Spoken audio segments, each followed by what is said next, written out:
بص الجمال والحلاوه دي ما شاء الله، الله اكبر، اللهم صل على النبي. الطريقه دي عملتها سهله جدا، لا بهدلت البوتاجاز ولا عملت دخان في الشقه ولا اي ريحه زفره في الشقه خالص، وشويت السمك ده من غير دخانه خالص، وشويته بطريقه سهله جدا وبسيطه، وعملته بتتبيله تحفه وروعه مدياله طعم خرافه. من غير كتر كلام تعالي معايا على الفيديو وشوف انا عملت السمك الجميل ده ازاي. يلا بينا نشوف الطريقه، يلا يا عسل. بيتكلم عن نفسه، طالع تحفه ما شاء الله، احسن من اللي بتشتريه من بره، وكفايه ان انت عاملاه بايدك وغسلاه ومنضفاه بايديكي وضامنه نظافته.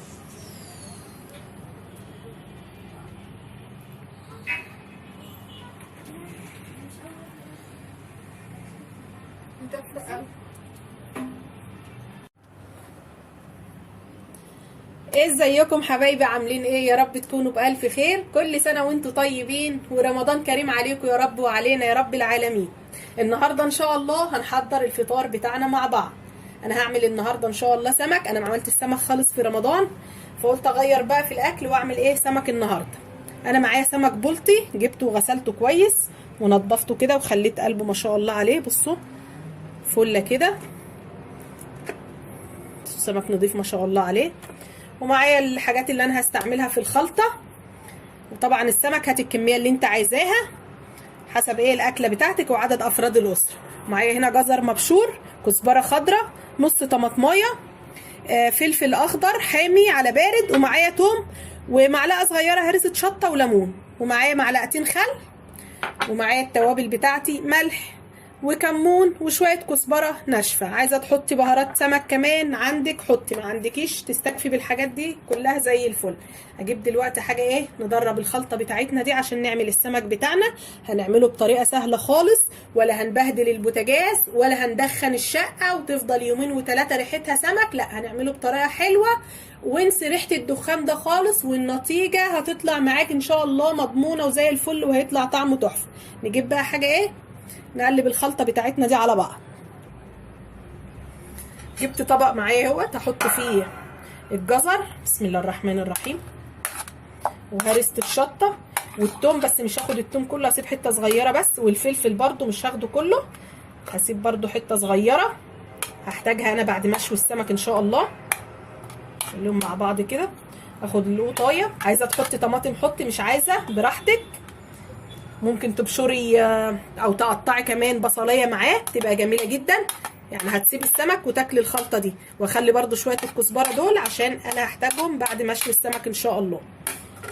وانزل بالملح والفلفل، الملح والكمون والكزبره، وهحط الخل،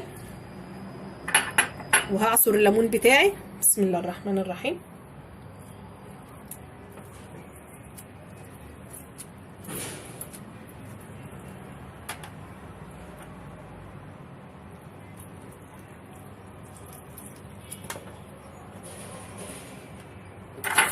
هقلب الخلطه بتاعتي دي كويس. انا مش حاطه خلطه كتير طبعا عشان انا على قد ايه عدد السمك اللي انا عاملاه، مش عامله سمك كتير برضو عشان عارفين الصيام والناس ما بتاكلش كتير، فالحاجه تخلص اول باول احسن ايه ما تفضل عندي.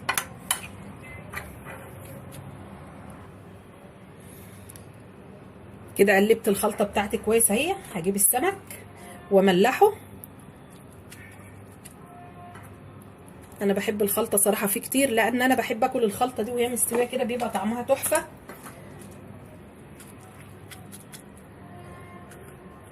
املحه كله بنفس الطريقه، وهسيبه يشرب من التتبيله بتاعته. انا مش هشتغل فيه على طول، هسيبه يتملح كويس من الخلطه اللي انا حطاها دي.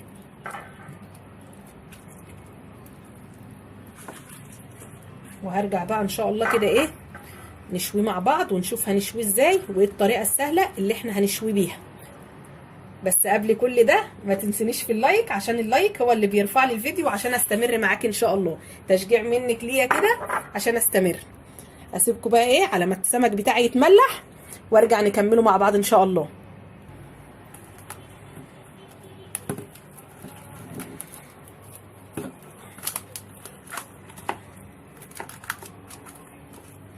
كده غطيته كويس اهو، احطه بقى ايه في التلاجة لعند ما يتملح معايا.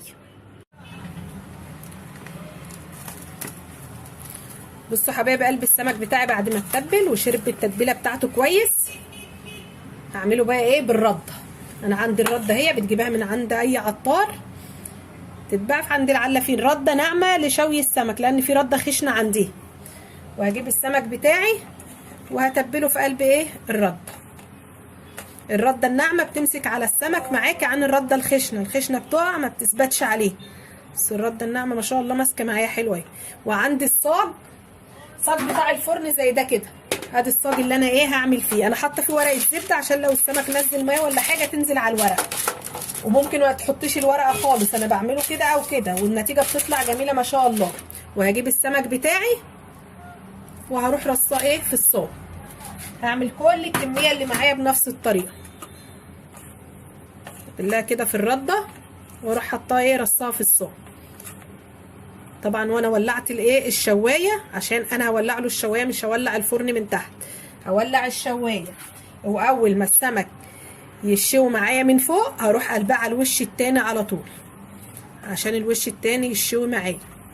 هوريكي برضو النتيجه بتاعته في الاخر بتطلع جميله جدا ما شاء الله. ومش اول مره اعمله في فرن البوتاجاز، بدل ما تعمليه على البوتاجاز من فوق وتبهدلي الدنيا وتزفري الشقه وتبقى مليانه دخان، لا الطريقه دي جميله قوي وانا بعملها على طول وبتطلع معايا حلوه.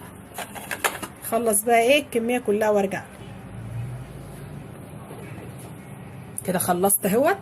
حطه بقى تحت الشوايه على نار عاليه، ما تهديش النار عليه عشان ما ينشفش منك. انا معليه النار. حطه بقى يشوي واوريه لكم ان شاء الله ان شاء الله بعد ما اخلص، بس اوعي تنسي اللايك.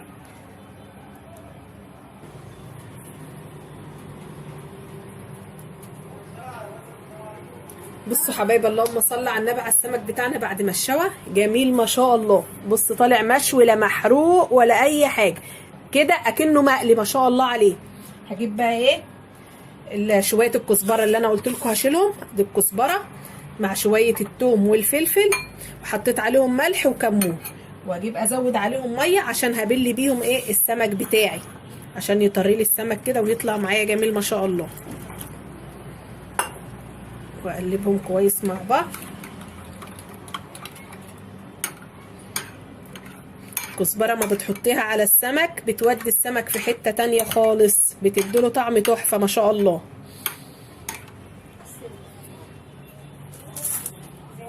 بصوا ما شاء الله القعر بتاعه برضه اهوت، لان انا طبعا ولعت الشوايه ورحت ايه لما احمر قلبته على الناحيه التانية.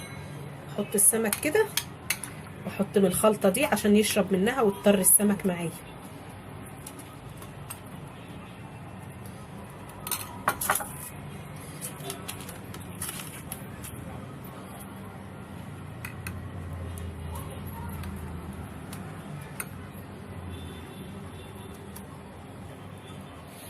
طبعا نشوف السمك بتاعنا مستوي كده ولا لا. السمكيه شكلها عامل ايه من جوه، بس الله اكبر. بصوا مستويه عامله ازاي، مستوي خالص. السمكه بيضه وجميله ازاي ما شاء الله الله اكبر. من النهارده مش هتعملي السمكه الا بالطريقه دي، يطلع معاكي تحفه. لا تقولي بقى وسخ بوتاجاز ولا دخان في الشقه وهزفرها. بالطريقه دي انسى اي ريحه دخان في شقتك، والسمك انت شايفاه اهوت بيتكلم عن نفسه. وده كان الفيديو بتاعي معاكي النهارده. يا رب الفيديو يكون عجبكم. ما تنسيش تحطي لايك وتفعلي زر الجرس عشان يوصلك مني كل جديد، واترككم في رعايه الله.